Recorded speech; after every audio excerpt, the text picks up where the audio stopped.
Bon, allez, je vais pas m'éterniser. Il a gagné son troisième titre, voilà, bravo, super. On va faire tout d'un coup, tous les articles qui sont parus d'un coup. Voilà. Alors, en une seule vidéo. Comme ça, au moins, voilà, tout sera réuni. On n'en parlera plus. C'est pour vous que je le fais, hein, les fans de Red Bull, hein. Soyez reconnaissants, hein. Alors, les meilleures victoires. Sa victoire à Miami, ça lui a plu. C'est pas Zandvoort, mais aussi Suzuka gagne les constructeurs. Avec l'équipe, ça a été fantastique. C'est difficile d'en choisir une. Pour être honnête, bah oui, il y en a tellement.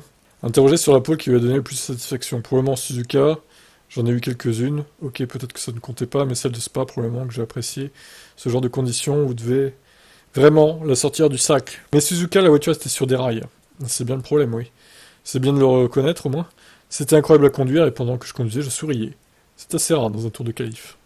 Ok. L'avenir, ça dépend de beaucoup de l'ensemble. C'est ainsi que fonctionne les F1. Personnellement, je veux dire que je suis encore jeune.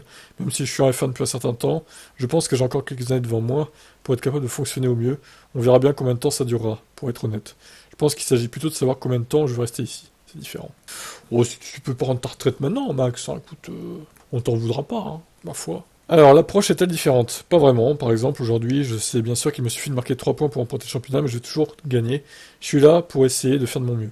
Il faut que ce soit la même chose demain. Quand j'irai à la prochaine course, j'essaierai de gagner à nouveau. Bah, bien sûr, il va pas se relâcher, hein. Nous avons une super voiture. Je sais que les gens autour de nous rattrapent peut-être un peu. Donc ici et là, ça devient serré. Mais l'état d'esprit est à peu près le même. C'est pas comme si tout d'un coup vous preniez plus de risques ou que vous engagiez dans une bataille. Je pense que je suis satisfait de ce que je fais en ce moment. Alors le manager, très content également. Un peu de sentiment mitigé du fait que c'est un samedi, mais nous sommes heureux de l'avoir. Mais oui, surtout que vous avez été battu par un rookie dans une McLaren un peu moins puissante que la Red Bull quand même, hein. Il faut quand même le dire, les gars. Le pneu rouge était plus rapide au début, le pneu médium est arrivé plus tard, a-t-il déclaré. Nous ne sommes pas sortis gentiment avec la sortie de la voiture de sécurité, ce qui ne veut rien dire. Sinon, la victoire était là. P2, c'est bien, nous le prenons. Vermeulen espère également que Verstappen continuera à dominer la catégorie. J'espère que ça durera très longtemps. Oui, bien sûr. Horner. Fier. Il est fier, Christian. Une course énorme, une course difficile. Je pense que les 3 voitures de sécurité ont un peu tué notre strat. Mais félicitations à Oscar pour sa première victoire en course sprint. Alors, tuer la strat, pas sûr au final, hein. Parce qu'il avait aussi des médiums, Piastri, et on voyait qu'à la fin, il n'arrivait pas à revenir. Il lui reprenait 2 dixièmes, quoi. Deux dixièmes et demi. Ce qui n'aurait pas suffi. Bon, après, je sais pas, on ne le saura jamais. De toute façon, ouais, il finit deuxième. Et pour Max, triple champion du monde, je lui ai cité quelques noms qu'il rejoint maintenant. Brabham, Senna, c'est Stewart, Lauda, Piquet. Ah, bah oui, Piquet, il connaît bien. Le beau papa. Il fait partie des meilleurs parmi les meilleurs. Écoutez, il y a encore beaucoup de courses à faire cette année. Alors nous voulons juste faire durer ce moment magique. Je pense que nous prendrons quelques boissons non alcoolisées ce soir, parce qu'il y a un Grand Prix demain. Mais il est important de célébrer ce moment.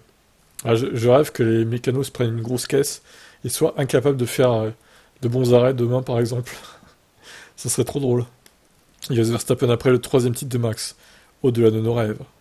Et oui, Jos, quand tu tabassais ton fils pour l'entraîner, pour lui donner des leçons au karting, hein, tu n'aurais jamais pu croire ça, qu'il aurait gagné 3 titres. Qui aurait pu rêver que ça se produise 3 fois de suite? C'est insensé. C'est bien au-delà de nos rêves. Tu sais que ça va arriver sur une course sprint avec autant de voitures de sécurité. L'excitation était un peu retombée, mais demain, une autre course. Nous allons essayer de la gagner. À ce moment-là, j'ai effectivement réalisé que de gagner la sprint, ça n'arrivera pas. Il faut aussi penser au championnat, il faut le remonter. J'ai vu que c'était bien. Ah, Yoz parle de Perez. Aucune idée de ce que devrait faire Red Bull de lui. Heureusement, je n'ai pas à prendre cette décision. Heureusement. Qu'est-ce que ça veut dire? En même temps, il gêne pas Max, hein, Perez, du coup. Il lui fait pas d'ombre, donc c'est parfait. Autant qu'il reste, hein, au final. Évidemment, Marco, hein, pour finir en beauté. Incroyable. La voiture de sécurité a malheureusement ruiné notre stratégie. Sinon, nous aurions pu aller chercher la victoire. Mais nous sommes champions du monde et c'est tout ce qui compte. Je le connais maintenant depuis 10 ans et je suis toujours surpris, il n'y a pas de fin. Ça continue encore et encore. C'est incroyable avec Max. En conquérant son championnat du monde samedi, Verstappen suit les traces de son beau-père, Nelson Piquet, qui est également parvenu plus tôt dans la journée dimanche.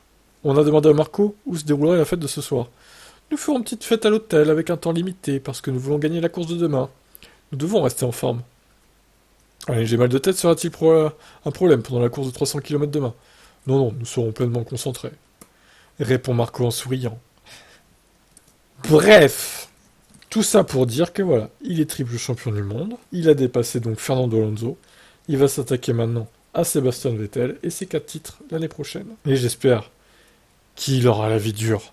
Parce que 2023, honnêtement, il l'a gagné trop facilement ce titre. C'est abusé, quoi. Bon, moi, ce que je vois, c'est que McLaren commence à vraiment se rapprocher. Maintenant, sur une course entière, c'est bien beau de gagner un sprint qui dure un tiers de course, mais bon, malheureusement, je crains que pour la course longue, la course normale, il n'y a pas match encore, quoi. Ils vont encore finir à 20 secondes, hein, à mon avis. Donc, bon, j'espère que tout le monde va progresser, McLaren, Mercedes, Ferrari, pour leur donner la vie dure l'année prochaine à Red Bull. Parce que les mecs qui gagnent 15 fois d'affilée, ça suffit maintenant, quoi. C'est trop. On veut pas revoir ça en Formule 1, quoi, vraiment. Je vous laisse commenter. Est-ce qu'il mérite ce troisième titre, Max? Dites-moi dans les commentaires.